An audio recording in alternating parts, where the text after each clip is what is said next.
Almost everyone knows about the hit Disney classic The Lion King, the memorable characters, and the songs. In 1997, the movie was made into a Broadway musical combining songs from The Lion King 1 and 2. But what most people don't know is that the entire story has a deep-rooted history. The story of the real Lion King. Narration was the son of a long lineage of distinguished hunters known for their skill, bravery, and ability to communicate with the spirits. They ruled over Mali beginning in the year 1200. Although he had adopted Islam as his religion, he still believed in the world of spirits.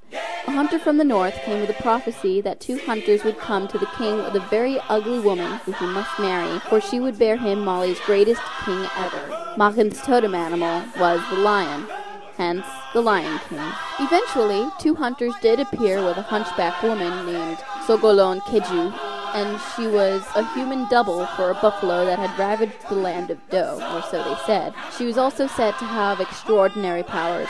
Honoring the prophecy, Makin married Sogolon, and then they soon conceived a child. King Makin's first wife, Sasuma, was jealous.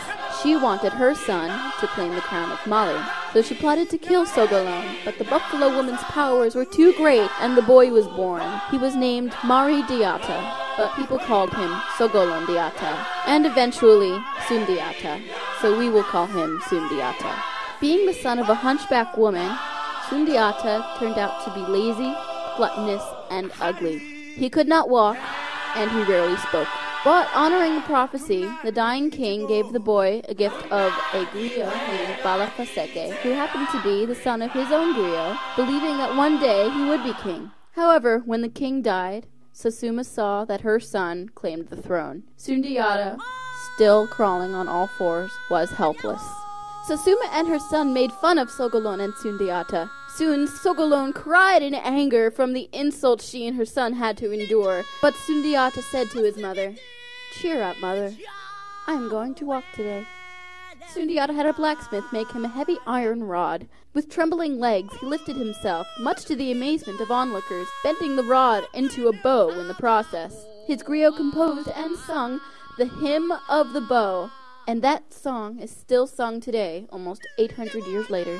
Now that Sundiata was capable of taking the throne, he became a threat to Sasuma and her son. Sundiata's mother decided to take her son into exile for safety until the time came for him to claim his crown. Before they could leave, Sasuma's son sent Sundiata's griot and Sundiata's half-sister to the sorcerer king Swamaro Kante of the Soso, who had been threatening all of the kingdoms with his growing army. Sundiata's griot soon became Swamaro's griot, and his half-sister was forced to marry Swamaro. But Sundiata grew up elsewhere, learning to hunt, fight, and wield proverbs of wisdom of his ancestors.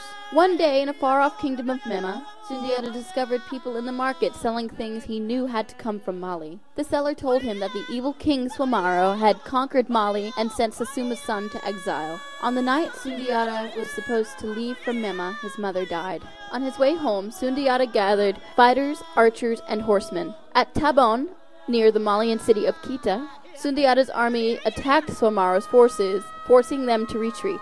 In the next fight, Sundiata and Swamaro came face to face. Sundiata won, but Swamaro was able to escape with his own magic. Sundiata felt despair. As Sundiata's army grew, he summoned soothsayers to counsel him on harnessing supernatural powers. At their advice, he ordered the sacrifice of 100 white oxen, 100 white rams, and 100 white roosters. When the slaughter began, Sundiata's griot and half-sister returned, having escaped from the city of the evil king. Sundiata's half-sister told him that by marrying him, she found out the secret of his magic. His sacred animal was the rooster. This animal had the power to destroy Swamaro. Armed with this knowledge, Sundiata made a wooden arrow attaching a white rooster spur to the tip. During the final battle, Sundiata aimed his special arrow and fired. The rooster spur grazed the shoulder of Swamaro, and all was lost for the Soso king. In defeating Swamaro, Sundiata united all of Africa. And we all lived happily ever after. Yay! Almost 800 years later.